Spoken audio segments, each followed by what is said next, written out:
So today we are going to talk about not the technology part of Spinnaker, but people part of it. Uh, when we talk about people, I'm Swapnil Bharatiya. I'm a tech journalist. Journalism is becoming kind of, I think, endangered species, but I'm still surviving. But we have a panel which is kind of building a future, right?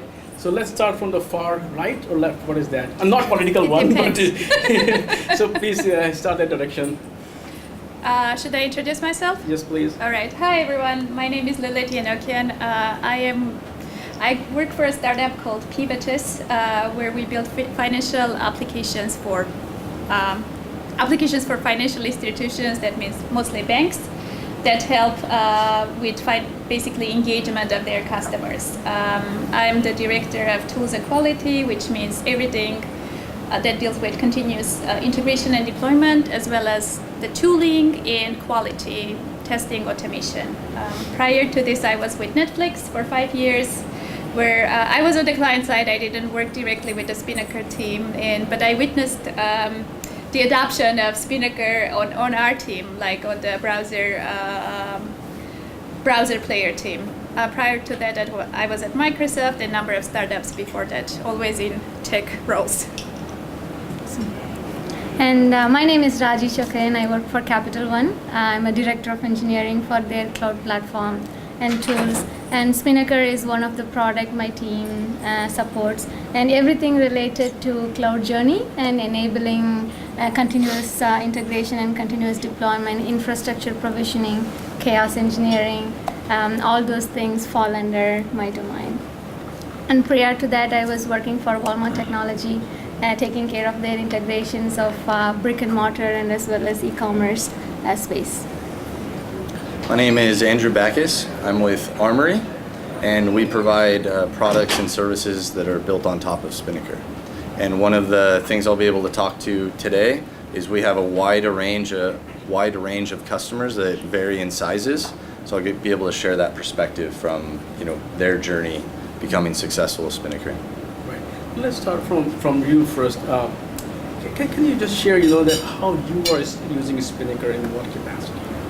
So I have two stories essentially to share. First was at Netflix, like we were a client team, so we didn't take it initially, and then Thomas actually had an amazing slide to show how things were just on the browser player team the Spinnaker was adopted, how seamlessly the deployments went, and that's one area. And then the second one is at the startup. So we are partnering with Armory to onboard Spinnaker.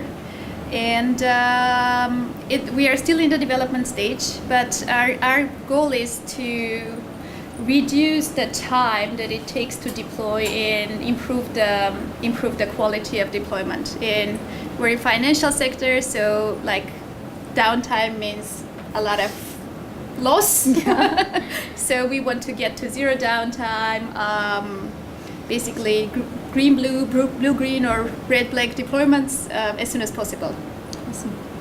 Yeah, Raji, at Capital One, what kind of deployment you have, how much you're doing there? Yeah, we have been using Spinnaker in Capital One for more than 2 years now. And we customized it based on how we have to do audit trail, because we are also a fintech company. And we customized the deck portion of it, just provide a new UI for our own users. The size of adoption, it's growing. Up to like 2 years ago, until 2 years ago, we have hundreds of pipelines across Capital One, because innovation was really, really incentivized, and everyone came up with their own solution for a common problem. And cloud migration was also at the peak at that time. Now we know that you have to maintain it and support it, not just innovate, right? And then it's all hitting hard on the teams. Now we are all in the consolidation mode. So right now we have 4 solutions identified across Capital One, and Spinnaker is one of them. So across the shared tech line of business, Spinnaker is the adopted pipeline solution. And our customized version is called the Cloud One View. We shortly call that as CO. And we are talking about 100 to 200 teams adopting to Spinnaker, and 50 teams are automatically deploying to production through Spinnaker today. Why did you need to customize the UI?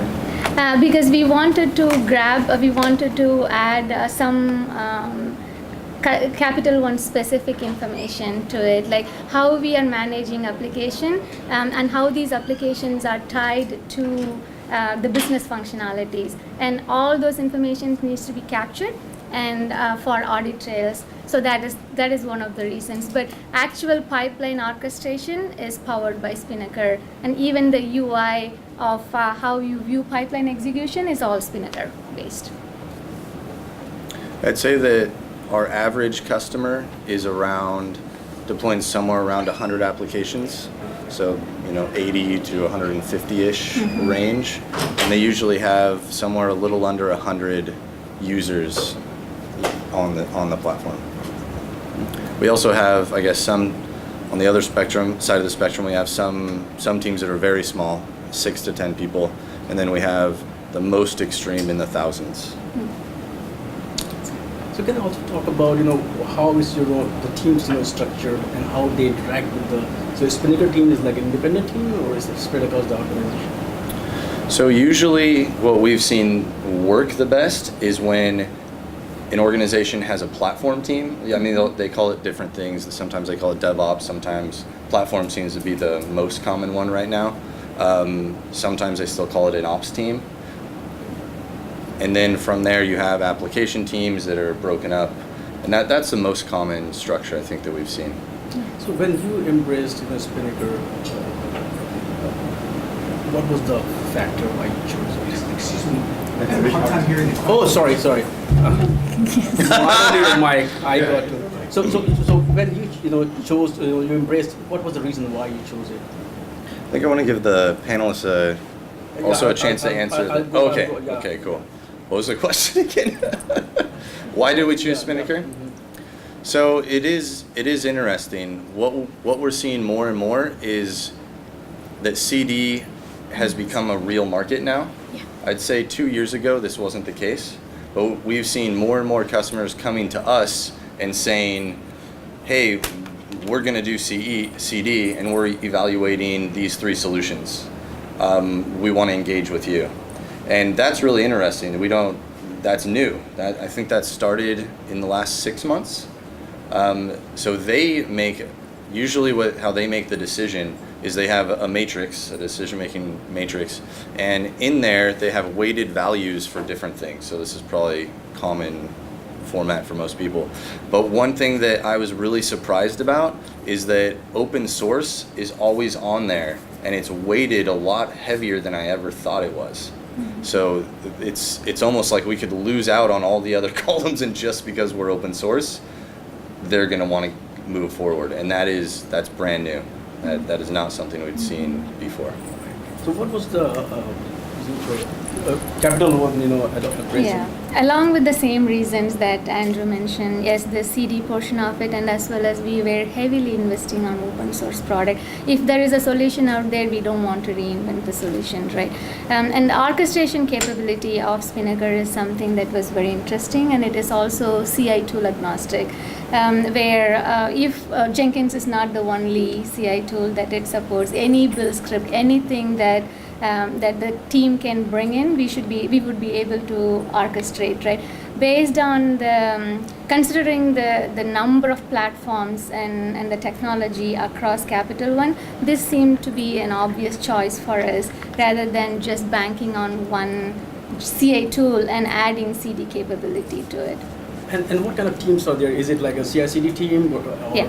Ours is one team that is supporting Spinnaker, both capability development and as well as adoption and supporting our clients to onboard to Spinnaker, providing support. But we are trying to expand it. We also are we give importance to inner sourcing opportunities as well. It's like another team, if they have another implementation that currently our team does not support, they are very appreciated to bring in that capability and contribute it back to Core or Spinnaker. So that is how we are managing, not being the bottleneck.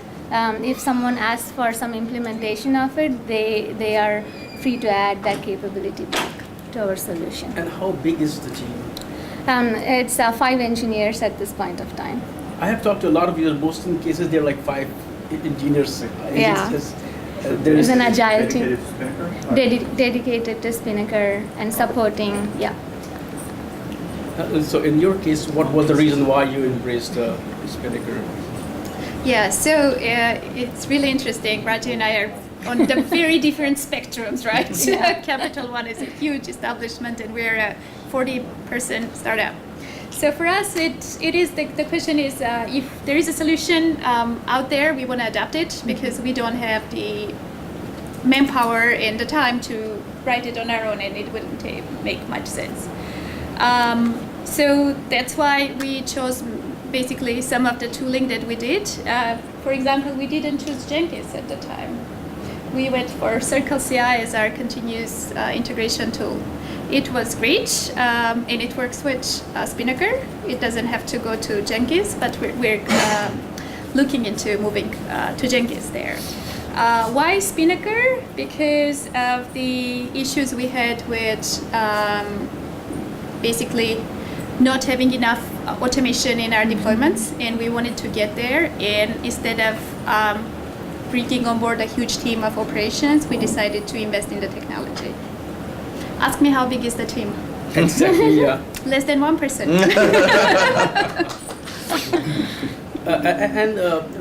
When it comes to embracing Spinnaker, what was the biggest challenge, technology or people in your case?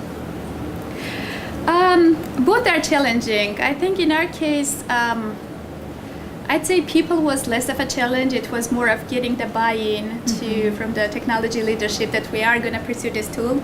And then it was the technology to actually go and find the best resources, and that's where Armory came in, and to actually go and implement it. And in your case, culture versus technology, which was the... Just very similar to what Lilit mentioned. It's both. It's convincing people, as I mentioned, there were hundreds of other pipeline solutions, and convincing them, they were very much attached to their own babies, right? It's like, oh, I already have a solution that works. I'm already using it to automatically deploy to production. Why would I come to why would I adopt Spinnaker? So convincing them, it's both, we had to do it both at the grassroots level, using every venue that is available to us within Capital One, workshops, labs, tech talks, and everything, and going in out there and demoing our product. And also at the top-down approach, we had to go in and convince our leaders so that they can convince their own teams to start migrating to Spinnaker. So when it comes to the top leadership versus, which was the hard to convince? The grassroots level was harder because they know that their solution is working for their need at that point of time, and they were very, very, very much attached to their solution. So convincing them, even with the top-down approach, it took some time for the leaders to convince their own teams too, right? But it is all good discussions. It helped us objectively look at whether this is the right solution for Capital One, and even add on top of it what are the functionalities that we need specifically from a compliance standpoint for a fintech company, and then contribute it back, right? So those are all really good discussions, even though it was hard at that point of time to have. And we are chosen as the pipeline of choice for the entire shared tech after that. And Lilit, in your case also, which was the harder to convince, the leadership or the grassroots developers? We are so small and nimble that it's sort of same, yeah. Right. And in your case, the Armory is tech. So what was the big challenge, technology or people, when you were? Yeah, so whenever we engage with a new customer site, we like to think there are 3 pieces: people, process, and technology. And we bring the technology, so that we like to think is solid. and then the people in the process, we work with the organization to nail that. And that is the most challenging part, is the people in the process. So at this point, we kind of provide a playbook to help a company, migrate their organization. But to answer your question, it's usually the people. People are the tricky part. And for your own developers, there are either you build guardrails or you build gates. So what is the approach there so that they can go play with while they have some restrictions? I guess a combination of both. I think more often we talk about guardrails, but sometimes it also depends on the shape of your organization and what you're trying to accomplish. If your organization is trying to migrate from EC2 to Kubernetes, for example, at one point, it's done with guardrails, and then eventually it's cut off. You can't deploy to EC2 anymore. So it depends on what your agenda is within the org. Raji, in your case, how do you enable your developers to have flexibility as well as freedom? So guardrail versus gate mode, which one is there? Our own developers who support Spinnaker. Is that the question? Yeah, Spinnaker is the theme, so yeah. Yeah, there was not a lot of restriction around it, and they are very free to explore any new technologies, anything, play with it, and most of the time our requirements come from our own developers, right? The developers who want to use or who don't want to use, and they have a specific reason why.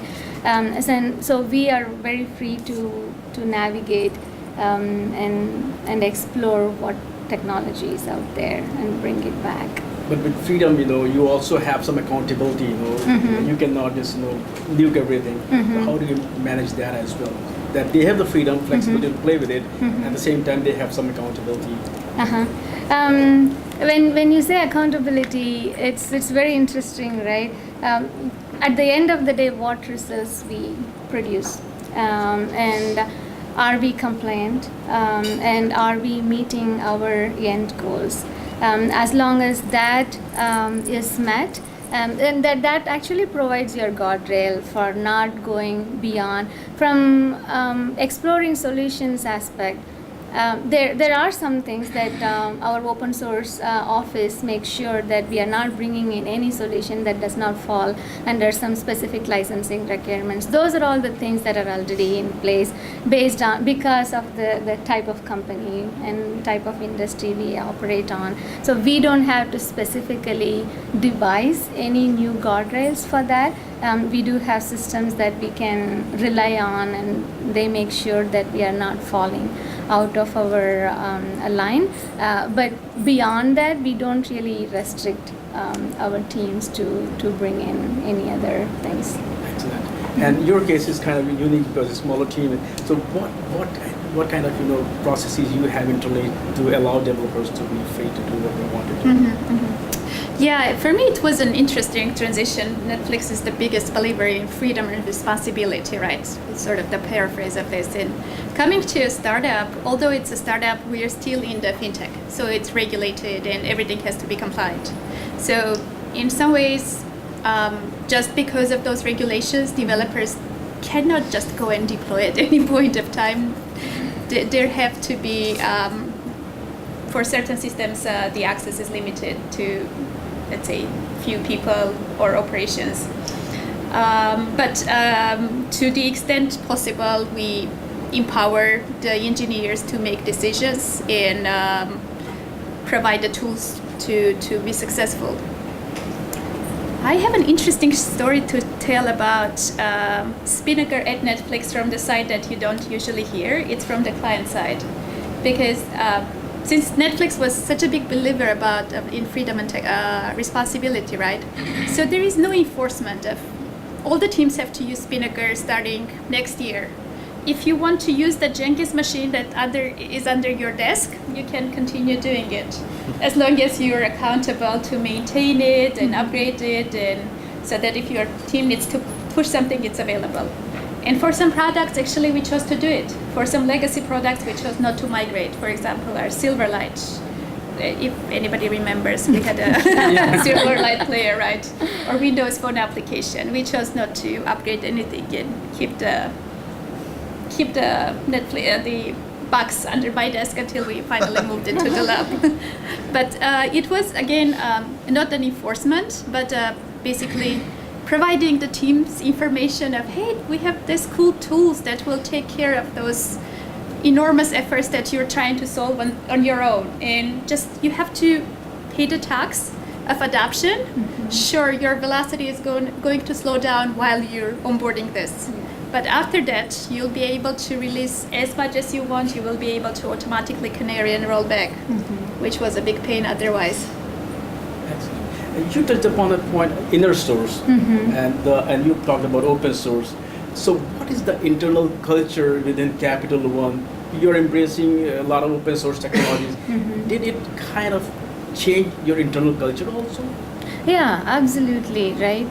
From an inner sourcing standpoint, because even though it is such a big organization, and we all operate in silo to some extent, right? That is applicable to any big organization out there. The one thing that connects all of those things is the contribution and the connectivity between the teams. There are multiple reasons to it. One, if I develop something that I naturally get attached to the solution, and I'm very proud of supporting that solution as well. That is a developer mindset, and using that and harvesting that into enhance an existing product, that is a big win-win for both the product owner and as well as the team who contributes back.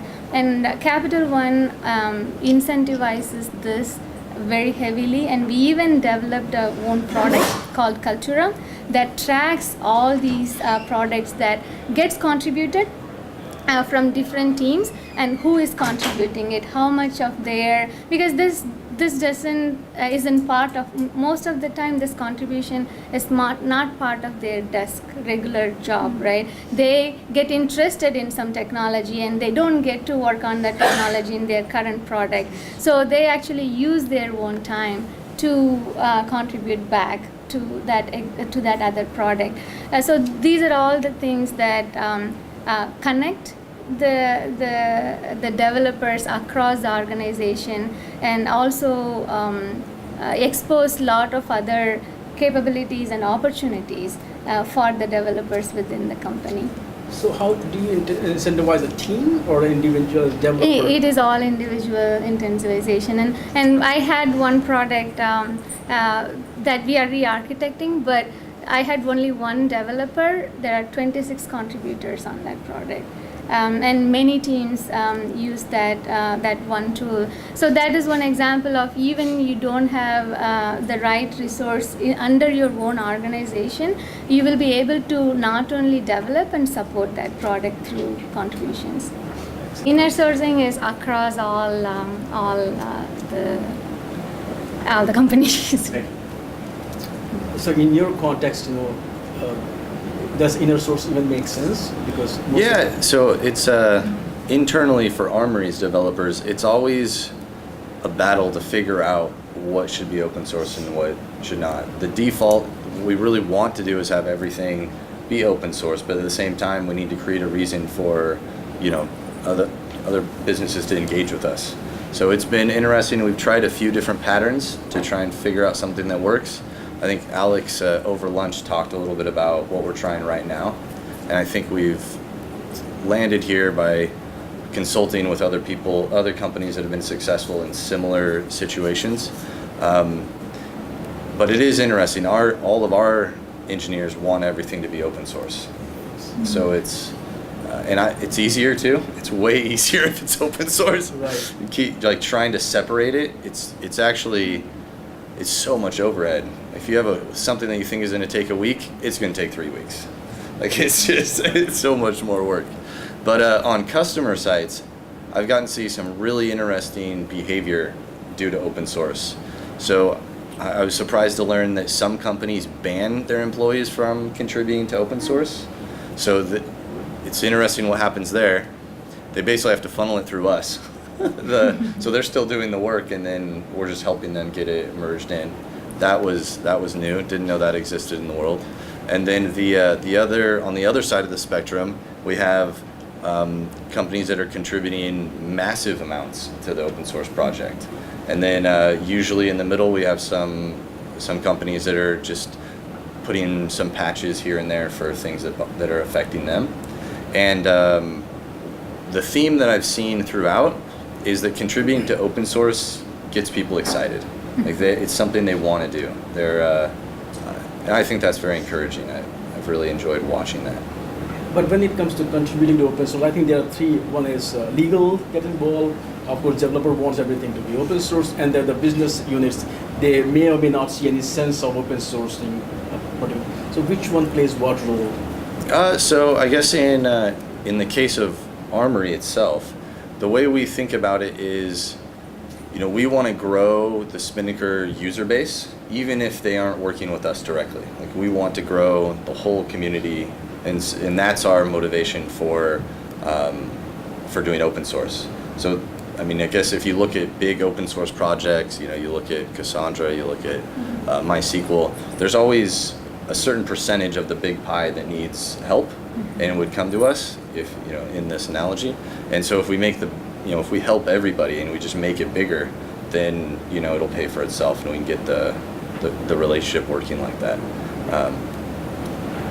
And in your case, it's a startup, so is there any inner source at all? Because everybody is working very closely together. So can you talk about what kind of... Yeah, absolutely. So because of the size, a lot of our projects get contributed across teams, of course, to get the best of quality shipped sooner. In the terms of open sourcing, I think there is a huge advantage to individual developers as well, right? This is something that they will be proud of, that they will get quality feedback on by the moderators of that project or community. And then it's an amazing thing to also showcase on your portfolio, to show your GitHub projects and wherever those are hosted to showcase what you contributed to. So how do you decide, that do you keep everything open source, or you decide some pieces to go open source and some pieces will remain proprietary? We haven't really open sourced in the startup, but I think it would have to go, unfortunately, through legal to decide what is proprietary and what can be shared with the community. So there is a process to go through at every company before you can open it up. But that's definitely the best way to get the adoption up and to get also contributors from across the community to improve the quality of your tool and the popularity. Right. And in terms of Capital One, how much are you open sourcing, or how do you make a decision to open source a piece? Again, our open source office and legal plays a major role when we decide to open source it, when it is time to get back to the community. But Capital One supports open sourcing. HiGI is one of the tools that is developed in-house. Cloud Custodian is also another tool that we developed in-house, and it is getting open source now. So it's all about the capacity and as well as legal and open source office helping us with the process. Do business teams also get involved? That this makes a lot of strategic sense for us to open source this piece and build an ecosystem? Yes, if there are business functionalities that are used, that can be used by other financial technologies and banking. And I know identity is one other space where Capital One is also, it's more than open source, it's also productizing that identity software. That is something that we are interested in and working towards. Excellent. And coming back to Armory, Spinnaker is a big, growing community, and you interact with a lot of users, and also players, which can be your competitors. So, what kind of collaboration is going in this community? Can you talk about that?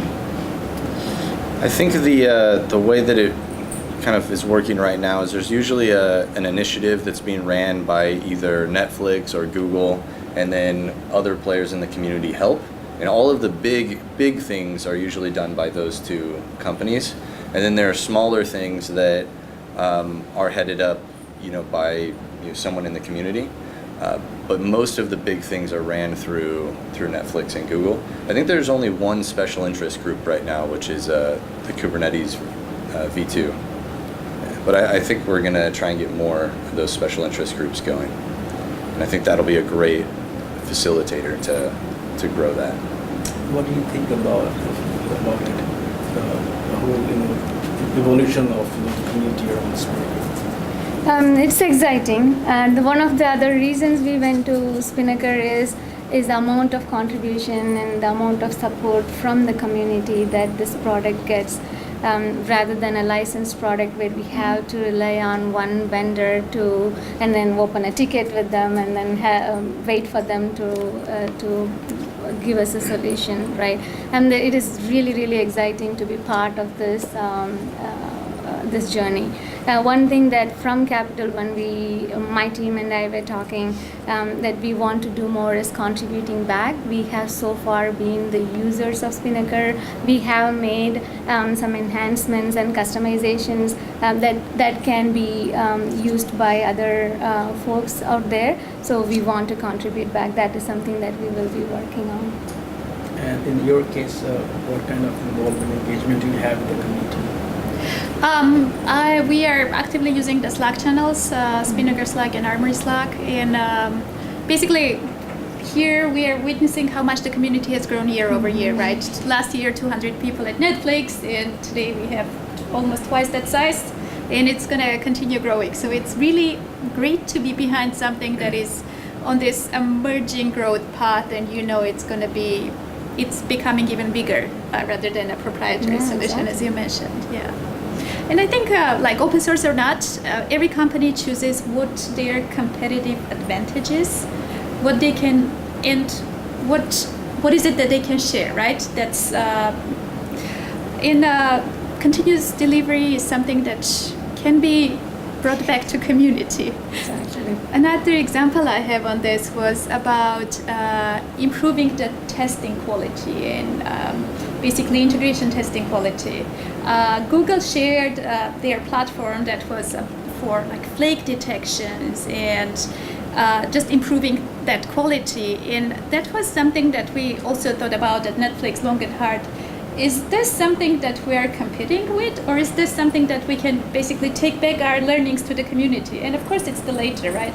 That's not your advantage, so why not share it? Same with CI/CD. Right, and that leads to the second part is cross-pollination. When you meet a lot of other users, or how does that work? Because so many different ideas, and then also it's not just one Spinnaker. There are a lot of other open source projects that you have to rely on and use. So can you just reflect on how does it help, being an open source, or it helps, sharing ideas, collaborating, and cross-pollination? Yeah, absolutely. Events like this are great. I think they are not just great for us as users to listen, but also for the Netflix and Google, who are active leaders, right, in the space today, to listen to us and see where our pain points are and take those back and work on those, assuming that it doesn't come all from the open source. Like, I would love to be able to deploy our mobile applications through Spinnaker. That is not there today. Maybe next year we'll be talking about it to submit to the Play Store and App Store. Want that? And can you reflect on the cross-pollination of ideas and people? Because you're doing a lot of open source work, you're consuming a lot of open source, and you're also trying to become more contributor than consumer. Yeah. So how do you benefit, with the, when you sit with people from different communities, different projects, even your competitors? Yeah, absolutely. The implementation is something very different. Even though we are all using Spinnaker, how we implement Spinnaker in our infrastructure may be different from someone else, right? So how we can find the optimal path to scale 10 times, 20 times for more adoption. Is it something that I was talking to Robert from AWS this morning? So these ideas, even though these are all like not huge and monumental and mountain mover at this point of time, but those are all constant things that are in the back of your mind to provide stability, to provide support, and how another company is approaching the same problem that I am dealing with, not only from a technology standpoint, from a process standpoint, from the culture standpoint. That this is a really great forum for us to talk about and swap ideas ideas based on what works for them, what does not work for them. And what is in your case, the cross-pollination of ideas? So you mentioned other open source projects, and I think Spinnaker, to be wildly successful, is going to have to address how it is going to interact with some of these other very popular open source projects.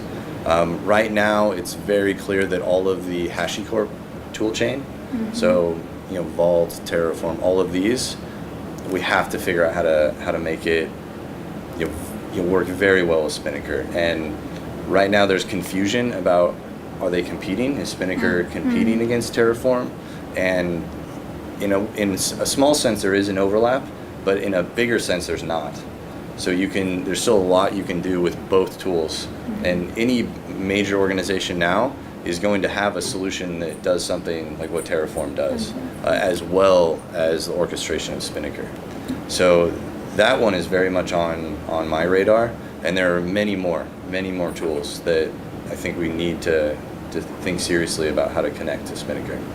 While we are talking about other tools and we also sometimes draw parallels with Kubernetes, because Google is involved in both the projects, and it has become an overnight success. In the case of Spinnaker, what could be the factor is that it was already a project that was used internally. It was not created ground up, just throw at the users and see what will work. So what has contributed to such success and adoption of Spinnaker, where everybody is happily using it, consuming it? That's a good question. I think the way I think about it is I want more use. so I'm thinking about ways to make it more popular. Some things that come to mind are meetups in areas more than just the Bay Area. So I think we have meetups in San Francisco and South Bay, but why not have them all across the world? Just to raise awareness in general around the project. There are probably a lot of other things we can do, but growing the community, even if they aren't contributors, just users, growing the user base would really help kind of solidify Spinnaker's success, I think. And do you think that the growth it has a momentum, or it needs some extra work? It definitely needs some extra work.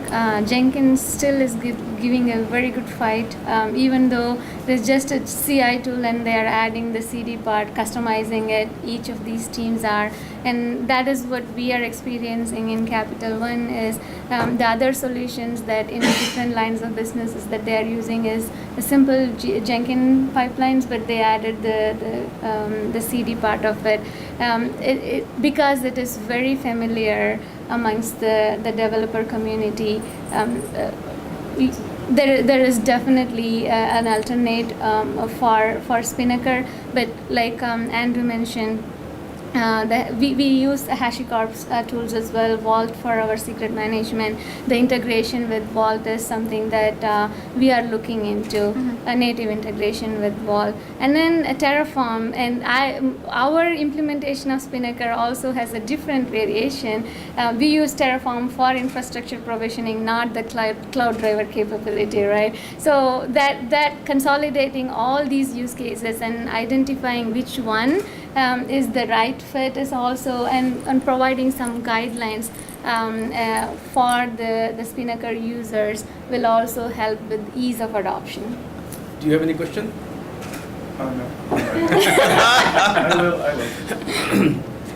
And in your case, what do you think about what contributed to the success of Spinnaker in such short time, and what needs to make it even bigger success? Absolutely. So yeah, this was a space that I don't feel that there was a huge player in when Spinnaker entered, and there are things that obviously Raji and Andrew already mentioned, and one of the things that would have really been helpful for us to have as a new company onboarding Spinnaker would have been this end-to-end CI/CD integration, where Spinnaker doesn't come just when your artifacts are ready and deploy and take those, not deploy, but ready and take those, but having it end-to-end, similar to what you would orchestrate in Jenkins. And I already spoke to Armory about being a beta adapter for the Terraform on top of Spinnaker. I hope that's coming soon, because we are Any announcement here? What's that? Any announcements here? No announcements here. Right now it's happening. Most of the people are building it. So are you talking build versus buying? Where we need more vendors to in this space, or just the way we have seen in the Kubernetes, where there are a lot of players who are offering Kubernetes, which in some cases it's open source, but there is a vendor lock-in also. So do you think we need more vendors also? Or? I met quite a few vendors today. That was I didn't really know about. Yeah, it's definitely growing, and people are willing to come on premises and install and set it up for you if you don't think that you have the bandwidth to do it yourself. So that's definitely something that we see a trend in, right? And what would be in your context? Do you prefer buy versus build? What Capital One chooses? It is very, very use case specific, right? There is no one rule like I want to prefer this versus that. It's basically what your use case, what problem you want to solve. If it is, I think Lilit mentioned initially, if it is very strategic to my platform, to my industry that I operate in, I would rather build rather than going to an open source solution or outsourcing that, right? That is my competitive advantage. That is my IP. I want to own it. Whereas if it is a solution, if it is a problem that is common to all the industries across, if it is already out there, I would rather buy it rather than building. Or if it is an open source product out there, I would rather prefer that than buying something proprietary. And in your case, what do you think? There's a balance between vendors and users here, or? Yeah, so I guess in our case, we prefer to buy if it's not part of our core business. So I guess a similar thing. And then of course, being a vendor, we hope people buy us. Exactly. But it does happen from time to time where we engage with somebody and we get far and then they decide that they would rather manage it themselves. And in that case for us, we change our positioning with them a little bit, and now we treat them as a open source member and we try and empower them and help them in that way. And it's still important to us that, okay, it's great if we can get a customer, but if we can't, we need to grow the community. So that's kind of how we walk that. You touched upon where a customer was not contributing directly, they were coming through you. So how do you either encourage your customers to become contributor, or you prefer to be the middleman? No, we prefer them to participate in the community directly. That'd be our preference. We also, if there's on a customer site, someone wants to contribute, we help set up a dev environment for them and kind of show them best practices that we've learned while developing and get them going a little bit, and then talk about the process they can go through. And we also hook them up with people in the community to talk to get certain things done. So usually that's one of the people at Netflix or Google to help them approve their PRs and whatnot. And Raji, in your case, why did it make more sense to contribute directly, instead of going through someone? What do you get by contributing to an Contributing directly? First I have to understand why would I have to go through someone else to contribute back, right? This is my code and I better contribute it back because I know my code better. And also there is, we talked about, there is a pride aspect of it too, right? I developed this and I am solving this problem for the community, and you cannot take that away at all. So that's a huge thing for our developers. Yeah, and in your case also, do you prefer to directly contribute, because then you get GitHub, your name and everything is there? Yeah, like I said, we are too small to be able to But contribute. you will, but that's, but that's your approach, Yeah, definitely. To also in the sense of pride and recognition, right? To provide that to the developers. I wanted to also say that, like, when we think about build versus buy, right? Most developers are very inclined to build because it's fun. You're building something from ground up rather than taking 10 different tools and adapting them. So it's more of a strategic move to say, hey, no, there are so many options out there and we should buy and only build what is core for our business. Yeah, I'll be interested in that customer. Why it's more like telling Daddy you instead of contributing themselves, getting their page on GitHub. So should there be some incentive? I'm throwing a question to all three of you, so that organization can either they don't understand how open source work, or they don't want. What is the reason why they don't want to? They're doing all the work, you said. They're giving it to you. You're pushing the code. So I think that it has a lot to do with relationships. Who is really stewarding the project, the Spinnaker project? I think that's one piece of it. The other piece of it is the license that Spinnaker is out under Apache 2, so that license affects them. Other than that, I don't have any great insight as to why they want to do that. yeah, that's really the case.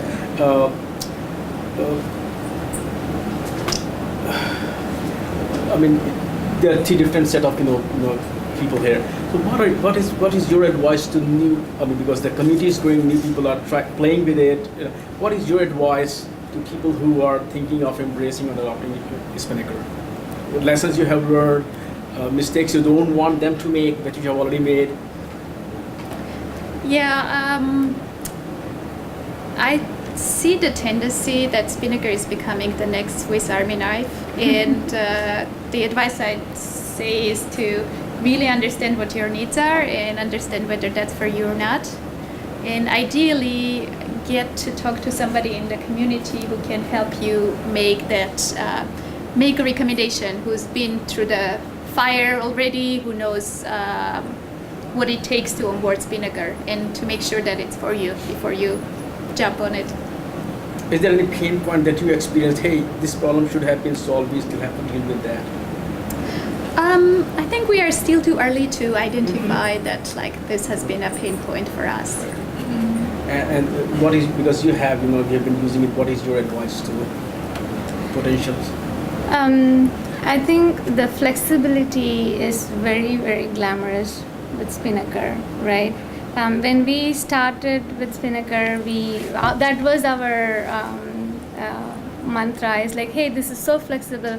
Whatever CI tool that you have, you can use it. You bring it, whatever build scripts that you have, we will help you orchestrate. So people started creating freestyle pipelines, like right and left, up to a point where it became very hard to manage and push any regulation and complaints to these pipelines, right? Then we have to backtrack and look at where we can introduce best practices, because some people are using Spinnaker because it is flexible, but in a wrong way, right? So, but those are all the things that we have to identify. This is not a best practice, but how do we lock down some of these best practices, still provide flexibility to bring their own implementation? And that is something that we had to learn after a while. So that I would definitely advise, if it is, if your use case doesn't need all those flexibility, just don't expose it, because it's very, very hard to maintain if you are supporting Spinnaker for your organization. And in your case, you charge for your advice either way. I think that the biggest thing we've learned is that the rollout plan for adopting Spinnaker, you need to take it very seriously. It isn't, if you want to be successful, if you want to really spread Spinnaker across your organization, you need to come up with a real plan, and it can't be, hey guys, I installed this, check it out. You got to really put some effort into it. And I think treating it, so this is usually going through a platform team or a DevOps team, and if that team treats it as a product that they're offering, and the rest of their developers are the customers, if they treat it very seriously this way and understand the needs of the customer, also educate the customer, and so do training, provide documentation that's very specific to your organization, make a gold standard pipeline, kind of to what you're describing, and say, okay, we're going to support you, full-heartedly if you do it this way. If you veer outside of this way, we'll help you, but you aren't going to, it doesn't count as a P0 sort of thing. And then, from there, come out with a rollout plan. Target your very first customer in your org should be somebody, a team that is very well respected. as soon as that very well-respected team is becoming successful with Spinnaker, the other teams are gonna just copy them. They want on, and then at that time everyone's gonna want to flood. You need to gate them and make sure you can support them and come up with a rollout plan that eventually, over some period of time, you'll have your entire organization on. You mentioned before we wrap up, one last question for everyone. Yeah.